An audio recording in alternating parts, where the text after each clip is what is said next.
మీ business ను develop చేసుకోవాలి అనుకుంటున్నారా? మీ పరపతిని పెంచుకోవాలి అనుకుంటున్నారా? అయితే ఓకే టీవీ ద్వారా L band, aston band ad, scrolling ad, ad with voice overs, logo bug, video ads ద్వారా మీ యాడ్స్ ను పబ్లిష్ చేసుకోండి.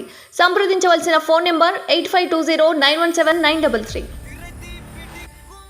మీ అందరికీ తెలుసు, హైదరాబాద్ లో జిహెచ్ఎంసీలో బ్రహ్మాండంగా ఇక్కడ ఉండే ప్రతి ఆడబిడ్డ, ప్రతి అన్న, ప్రతి తమ్ముడు ఆలోచనతో అభివృద్ధి జరగాలి అంటే కేసీఆర్ ఉండాలి, ఖచ్చితంగా గులాబీ జెండానే ఉండాలి అనే ఆలోచనతో జిహెచ్ఎంసీలో మొత్తంగా మనకే అవకాశం ఇచ్చినారు.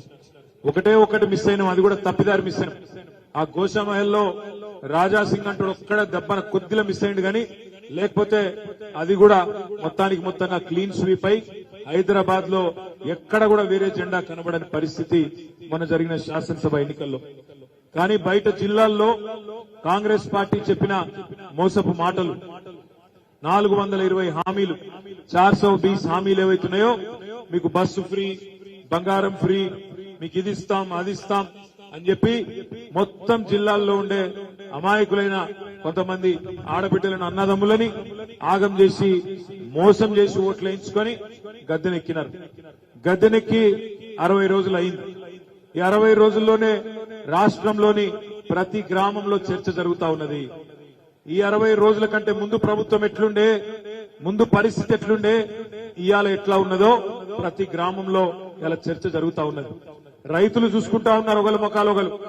అయ్యో ఎంత పని చేస్తే కేసీఆర్ గారు ఉన్నప్పుడు వారం 10 రోజుల లోపల మన ఫోన్లన్నీ టింగు మన మోగుతుండే 7,600 కోట్ల రూపాయలు మన 70 లక్షల మంది రైతుల ఖాతాల్లో రైతు బంధు పడుతుండే.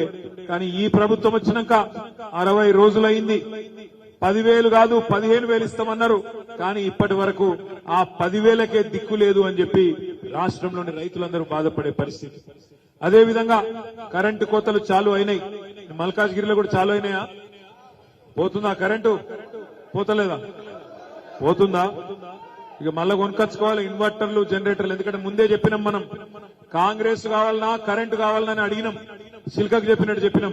కానీ కొంతమంది విన్నారు, హైదరాబాద్ వాళ్ళు తిన్నారనుకో, బయట ఇన్లే. వినకపోతే ఏమైంది, ఇవాళ కరెంటు కూడా పోయే పరిస్థితి.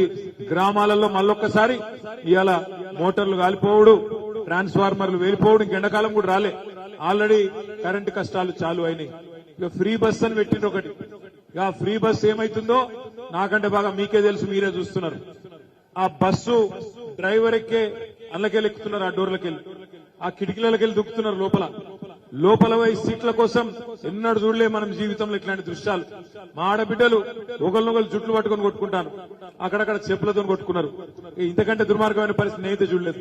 ఒక దిక్కేమో ఆడబిడ్డలు గుద్దుకునే పరిస్థితి వచ్చింది, ఇంకో దిక్కు టికెట్ కొనుక్కున్న మొగోళ్లు వాళ్ళు నిలబడి వాళ్ళు తిట్టుకునే పరిస్థితి వచ్చింది.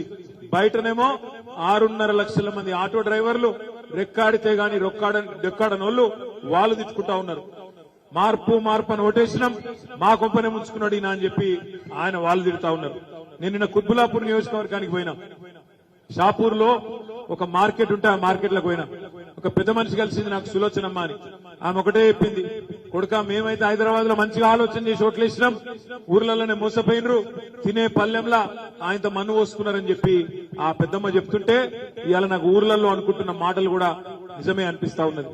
పెద్ద మాటలు చెప్పిండ్రు, మేము ఇది చేస్తాం అది చేస్తాం, కేసీఆర్ 10,000 ఇస్తే మేము 15,000 ఇస్తాం, కేసీఆర్ 2,000 పెన్షన్ ఇస్తే మేము 4,000 ఇస్తాం, ఆడబిడ్డలందరికీ నెలకు ప్రతి ఒక్క మహిళకు 2,500 ఇస్తాం అని చెప్పి నోటికొచ్చిన మాటలు చెప్పి మొన్న సెక్రటేరియట్ పోయి ముఖ్యమంత్రి గారు మాట్లాడుతున్నాడు. ఎంత సిగ్గుచేటు ఒకసారి ఆలోచన చేయండి. ఆయన అంటాడు అక్కడ పోయి, మేమేదో ఇక్కడ లంకె బిందెలు ఉన్నాయనుకొని వచ్చినాం, ఇక్కడ లంకె బిందెలు లేవు, ఖాళీ కుండలు ఉన్నాయంటున్నాడు. మరి ఆయన ఇదివరకు ఏం చేస్తున్నారో నాకైతే తెలియదు. లంకె బిందెల కోసం ఎవరు తిరుగుతారు? గడ్డపారలు పట్టుకొని, తటపారలు పట్టుకొని, నెత్తి మీదకి వెళ్లి తువ్వాల కప్పుకొని అర్ధరాత్రి దొంగలు తిరుగుతారు లంకె బిందెల కోసం. ఏడ తిరుగుతారు?